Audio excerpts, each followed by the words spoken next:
दोस्तों नमस्ते। आनंदीबाई रावराने कला वाणिज्य विज्ञान महाविद्यालय वैभववाड़ी हिंदी विभाग। चर्चा हम जारी रख रहे हैं पेपर नंबर 5 के अंतर्गत। जिस विधा की चर्चा चल रही है वह है नाटक विधा, और इसका अर्थ हमने देखा है कि तत्व हम देख रहे हैं, उनमें से हमने देशकाल वातावरण तक के भाग को हमने देखा है। आगे हम यह जो चर्चाएं हैं वह जारी रखेंगे। अगली विशिष्ट जो इसमें तत्व है वह है शैली, भाषा शैली। नाटक सर्वसाधारण की वस्तु है, अतः उसकी भाषा है वह जो सरल होनी चाहिए, स्पष्ट होनी चाहिए, सुबोध होनी चाहिए, जिससे नाटक में प्रभाविता का समावेश हो सके तथा दर्शक को क्लिष्ट भाषा के कारण बौद्धिक श्रम ना करने पड़े, अन्यथा रस की अनुभूति में वहाँ पर बाधा निर्मित हो जाएगी। तो नाट्यशास्त्र में शैली का अर्थ भाषा के विभिन्न रूपों तथा कथन की अनेक प्रणालियों से उन्होंने जोड़ दिया है। वास्तव में इनका विचार जो वह संवादों में ही किया जाता है। इस दृष्टि से नाटक में भाव और अर्थ की अभिव्यक्ति शैलियों में वृत्तियाँ कही गई हैं। नाटक को शैली में नाट्यामांतर अर्थात नाटक की माताएं कहा गया है। ये 4 प्रकार की होती है, जिसमें कौशिकी वृत्ति हो, सात्विक वृत्ति हो, आर्भाटी वृत्ति हो, भारती वृत्ति हो, यानी ये 4 वृत्तियाँ हैं नाटक।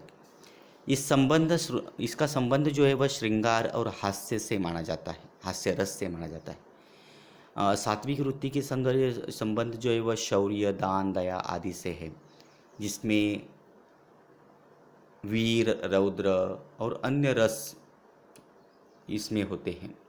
आर्भाटी वृत्ति में माया, इंद्रजाल, संग्राम, क्रोध, संघर्ष आदि द्वारा रस की उत्पत्ति की जाती है। उसकी उत्पत्ति अथर्ववेद से मानी जाती है।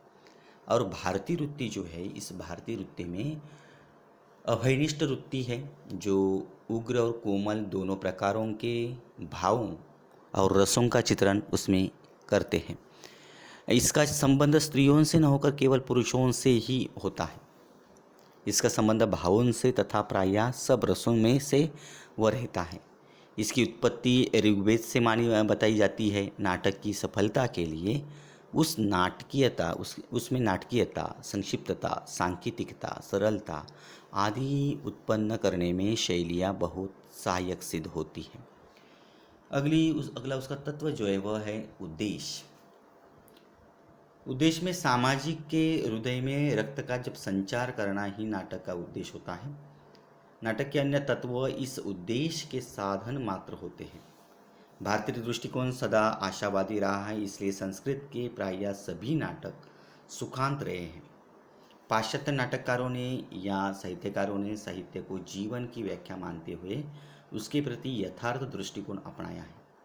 उसके प्रभाव से हमारे यहाँ भी कई नाटक दुखांत में लिखे गए हैं, किंतु सत्य यह है कि उदास पात्रों के दुखांत अंत से मन खिन्न हो जाता है।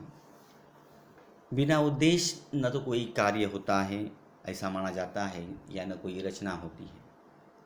एक समय था जब मात्र रसानुभूति स्थान पर उद्देश्य की ही चर्चा करते थे। आज जो नाटक रंगमंच पर खेले जा रहे हैं, इनका उद्देश्य मात्र जो है वह रस की सृष्टि करना नहीं है, प्रत्युत जनजीवन से संबंधित किसी न किसी गंभीर समस्या का उसमें उद्घाटन करना भी है। यही समस्या है कि आज समस्या प्रधान नाटक अधिक मात्रा में लिखे जाते हैं और वह मंच पर खेले भी जा रहे हैं। उद्देश्य की प्राप्ति के साथ संघर्ष का शमन होता है। नाटककार अपनी इस उद्देश्य की अभिव्यक्ति प्रत्यक्ष रूप से स्वयं न कर पात्रों के कथोपकथन द्वारा ही वह करता है। अनेक बार उद्देश्य कथानक में ही व्यंजित हो जाता है। सार यह है कि नाटक के उद्देश्य में निम्न बातों का ज्ञान होना उसमें जरूरी होता है। तो उसमें किस बात का होना आवश्यक है, तो नाटककार हमारे सामने कौन से नैतिक आदर्श को उपस्थित करता है, ये सवाल उसमें आ जाता है। उसका जीवन संबंधी दृष्टिकोण क्या है, नाटक में अभिव्यक्त उद्देश्य हमारे जीवन को किस रूप से प्रभावित करता है। नाटककार हमारे सामने नैतिक और सामाजिक आदर्शों प्रस्तुत करते हैं। इसमें हमें यह मालूम हो जाता है कि उसके द्वारा वर्णित देश नैतिक और सांस्कृतिक दृष्टि से कितना उन्नत है, यह भी देखा जाता है। नाटककार द्वारा अभिव्यक्त उद्देश्य से हमें यह ज्ञात हो जाता है कि यह जीवन के प्रति आदर्शवादी दृष्टिकोण रखता है या यथार्थवादी। उसमें निराशा का आधिक्य है अथवा आशा का होता है, यानी इसी तरह से उसका उद्देश्य यहाँ पर चुना जाता है। यहाँ पर एक अभिनेता तत्व भी इस नाटक का है, यानी नाटक की प्रमुख विशेषता है, यानी यह नाटक के तत्व के में प्रदान करने का श्रेय इसी में है, अभिनेता में। यह नाटक तत्व का वह गुण है जो दर्शक को अपनी ओर या नाटक की ओर वह आकर्षित करता है। इस संबंध में नाटककार को नाटकों के रूप, आकार, दृश्यों की सजावट, उसके उचित संतुलन हो, परिधान व्यवस्था, प्रकाश व्यवस्था आदि पर पूरा ध्यान इसमें रखना चाहिए। तो यहाँ पर ये तत्वों की बात के बाद भारतीय और पाश्चात्य नाट्य तत्वों में क्या अंतर है, वह भी आज हम देखेंगे। यहाँ पर कथा वस्तु और वस्तु के विकास में विभिन्न अवस्थाएं सहायक होती हैं। इन अवस्था के विषय में पाश्चात्य तथा भारतीय आचार्यों के दृष्टिकोण में अंतर है। पाश्चात्य आचार्यों ने कथा वस्तु की विभिन्न अवस्थाओं को इस क्रम से निश्चित किया है: प्रारंभ, हुस्मा, उसका विकास, चरम सीमा, उतार, अंत या समाप्ति। प्राचीन भारतीय आर्य आचार्यों ने कथा वस्तु की विभिन्न अवस्थाओं को इस क्रम से निश्चित किया है। उसमें प्रारंभ उन्होंने पहले लिया है, प्रयत्न हो, प्रत्यांशा हो, नियताप्ति तथा फलागमन आदि का उन्होंने स्थान निश्चित किया है। भारतीय और पाश्चात्य दोनों ही दृष्टिकोण यहाँ पर रख दिए गए हैं, जिनमें स्पष्ट हो जाता है कि दोनों में अंतर है। आगे देखा जाए तो दूसरा जो उसमें अंतर है तो है भारतीय दृष्टिकोण के अनुसार नायक या नेता श्रेष्ठ, कुलोत्पन्न, सर्वगुण संपन्न या महान देवपन व्यक्ति होता था। पाश्चात्य नाटकों में पात्र एवं नायक में उपरोक्त गुणों को अनिवार्य आवश्यकता है के रूप में यह स्वीकार भी किया जाता है। अभिजात्य की तो तपस्या ही समाप्त हो चुकी है। आज तो नाटककार पाश्चात्य तत्वों के आधार पर जुआरी और शराबी को भी पात्र के रूप में चित्रित करते हैं।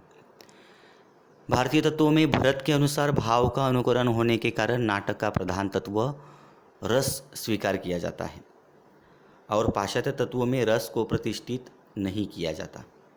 भारतीय तत्वों में अभिनय नाटक का प्रधान तत्व है। अभिनय के कारण ही नाटक में प्रभावविष्णुता बढ़ती है।